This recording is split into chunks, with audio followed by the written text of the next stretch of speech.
مولاي صل وسلم دائما أبدا على حبيبك خير الخلق كلهم مولاي صل وسلم دائما أبدا على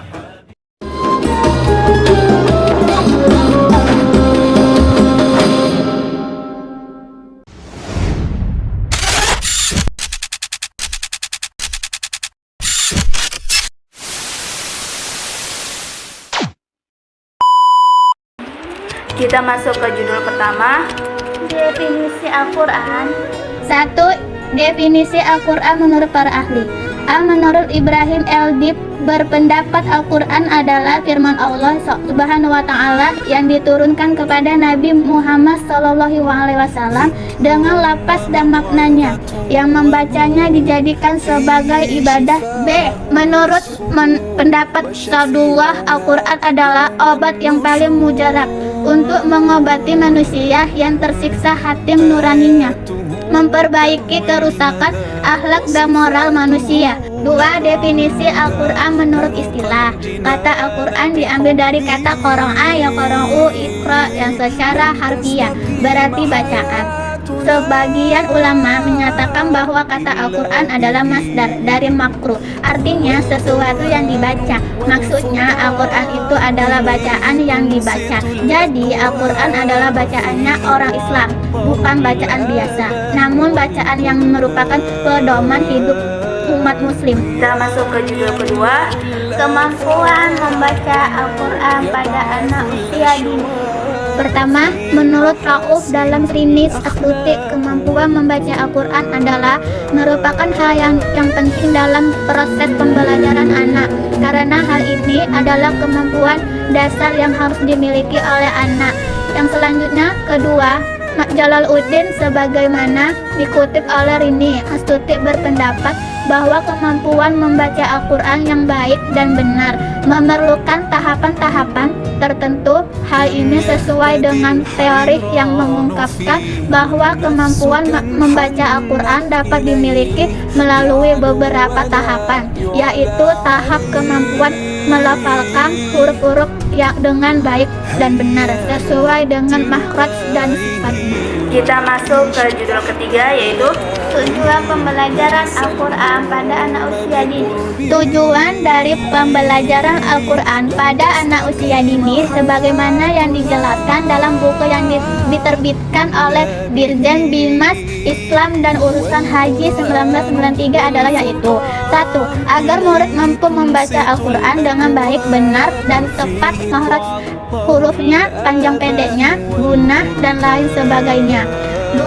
Agar murid suka dan senang membiasakan diri membaca Al-Quran dengan baik. 3. Agar murid dapat menghafal sejumlah surah-surah pendek dalam Al-Quran yang ditetapkan dalam sholat sehari-hari. 4. Agar murid taat dan patuh kepada Allah Subhanahu wa Ta'ala dalam melaksanakan ibadahnya seperti sholat, puasa, dan sebagainya, sehingga merupakan sebagian dari pengalaman dan penghayatan isi kandungan Al-Quran. kita masuk ke judul keempat, yaitu Syarat-syarat membaca Al-Quran yang sahih. Kedudukan Al-Quran yang dijamin orisinilitasnya oleh Allah Subhanahu wa Ta'ala menempatkan Al-Quran sebagai kitab suci yang berbeda dengan kitab-kitab suci sebelumnya.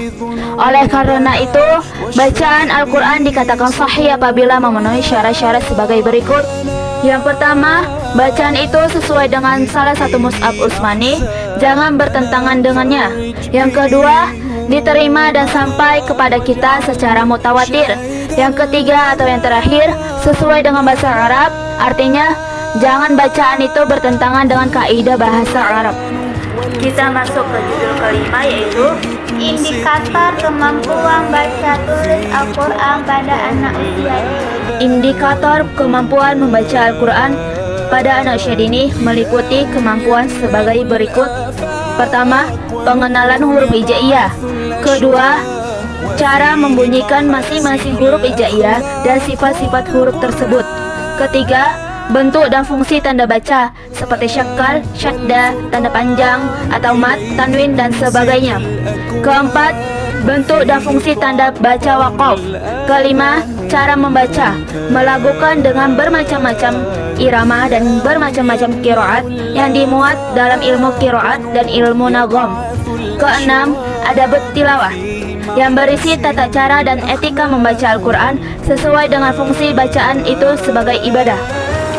Kita masuk ke judul ke-6 yaitu Metode yang biasa digunakan di TK, PAUD, dan RA. Metode yang biasa digunakan dalam pembelajaran membaca Al-Quran pada anak usia dini salah satunya adalah menggunakan metode Iqra.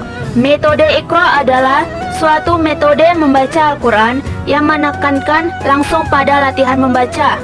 Adapun buku panduan Iqra terdiri dari 6 jilid, dimulai dari tingkat yang sederhana, tahap demi tahap, sampai tingkat yang sempurna.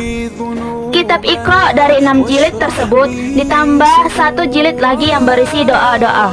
Ada 2 metode menghafal yang biasanya digunakan untuk anak usia dini, yaitu pertama metode ummi. Metode pembelajaran ummi merupakan metode pembelajaran yang berkembang sangat cepat. Metode ini mencoba langsung mempraktekkan bacaan tartil sesuai dengan kaidah ilmu tajwid. Untuk dapat memenuhi hal tersebut, metode ini disusun dalam buku sebagai modul belajar yang disesuaikan dengan usia anak. Yang kedua yaitu metode tahfiz. Ada 3 langkah yang biasanya digunakan anak-anak dalam proses menghafal Al-Quran, yaitu sebagai berikut. Yang pertama, talaqi, yaitu metode yang mencoba langsung mempraktekkan bacaan tartil sesuai dengan ilmu tajwid dari guru ke anak sehingga anak tersebut dapat menghafalnya dengan lancar. Yang kedua, tasmi' adalah metode di mana anak membaca Al-Quran sementara guru menyimak bacaan tersebut. Ketiga, muraja'ah, artinya mengulang hafalan. Metode ini digunakan agar hafalan yang sudah dicapai anak tidak lupa.